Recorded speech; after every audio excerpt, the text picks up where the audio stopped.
সম্ভব নয়। যারা কর্তৃপক্ষ আছেন, অথরিটি আছেন, যারা জনপ্রতিনিধি আছেন, আসুন না এখানে। এখানে আসেন না কেন? এখানে আসেন, দেখেন, লোকজন নিয়ে আসেন, সরকারের কর্তৃপক্ষকে নিয়ে আসেন, দ্রুত বেগে নিয়ে আসেন। দেখেন এই অবস্থা হলে কৃষি জমির বিপর্যয় হওয়া ছাড়া কোনো উপায় নাই। এমন বিপর্যয় হবে যে এখানকার মানুষ সত্যিকার অর্থে ভালো কোনো কিছুর সন্ধানই খুঁজে পাবে না। এই যে পানি শুকিয়ে যাচ্ছে, শুকিয়ে গিয়ে কাঠ ফাটা হয়ে গেছে, এখানে ইরিগেশনের কি ব্যবস্থা হবে? আপনারা যারা আছেন, কর্তৃপক্ষ, প্রশাসন, আসেন এখানে, আপনাদের প্রতিনিধি নিয়ে আসেন। শুক্রবারে আজকে উচিত ছিল আপনাদেরকে ফিল্ড ভিজিটে আসা, দেখা এই জমিগুলো কিভাবে এগুলো পরিণতিতে পরিবর্তন হবে। কোথা থেকে পানি পাবে তারা? কে দিবে পানি? কোথায় ডিপ টিউবওয়েল? কোনো কিছুই তো নাই এখানে। সেচ প্রকল্প করতে হবে এখানে।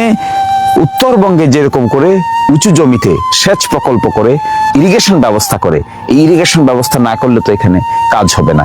কৃষি বিভাগে যারা আছেন তারা আসেন, যারা সুনামগঞ্জের দায়িত্বশীল আছেন তারা আসেন, যারা সিলেটে আসেন তারা আসেন।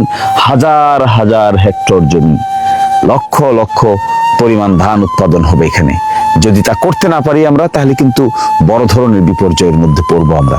আমি আপনাদেরকে দৃষ্টি আকর্ষণ করছি, বিশেষ করে সরকার তো গঠিত হয়েছেন, সরকারের দায়িত্বশীলদেরকে এখানে জায়গা দেন, তাদেরকে বলেন আসতে, মাপামাপি করুক, দেখুক পরিবেশের কি জায়গায় কি বিপর্যয় হচ্ছে, এই বিপর্যয়টাকে কিভাবে রক্ষা করা যায় চিন্তা ভাবনা করেন। সায়েন্টিস্টদেরকে ডাকেন, বিজ্ঞানীদেরকে আনেন, সমাজকর্মীদেরকে আনেন, পরিবেশ কর্মীদেরকে আনেন, এনে এখানে কর্মকাণ্ড পরিচালনা করেন। যারা জনগণের দায়িত্ব পেয়েছেন, আমি এক্সপেক্ট করব আপনারা আসেন এখানে। আপনারা না আসতে পারলে আপনাদের প্রতিনিধি পাঠান, হাওরে দেখেন কি হচ্ছে। শুধুমাত্র আরাম কেদারায় চেয়ারে বসে থাকলে তো আর দায়িত্ব পালন হবে না। কিভাবে দায়িত্ব পালন করবেন আরাম কেদারায় বসে? এখানে এসে সুন্দর করে আপনারা আপনাদের অফিসিয়াল স্টাফদেরকে নিয়ে এসে, সরকারি স্টাফদেরকে নিয়ে এসে অ্যাসেসমেন্ট করেন, কৃষকদেরকে ডাকেন, মত বিনিময় করেন, কিভাবে এই বিপর্যয় থেকে রক্ষা পাবে। আজকে তো এই দশা দেখছেন, আগামী 2, 4, 5 বছর পরে তো আর কিছুই থাকবে না। তো আমি আপনাদেরকে আহ্বান জানাবো, কৃষিকে বাঁচাতে হবে এই জমিনকে, বাঁচাতে হবে হাওরগুলোকে, আর না হয় দিহারাই সাল্লার মানুষ বাঁচবে না।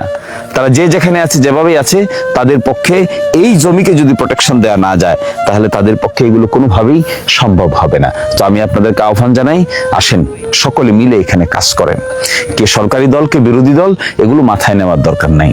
সকলে মিলে এখানে কাজ করেন, প্রশাসনকে ইনভলভ করেন, বিজ্ঞানীদেরকে ইনভলভ করেন, সমাজকর্মীদেরকে ইনভলভ করেন, পরিবেশ কর্মীদেরকে ইনভলভ করেন।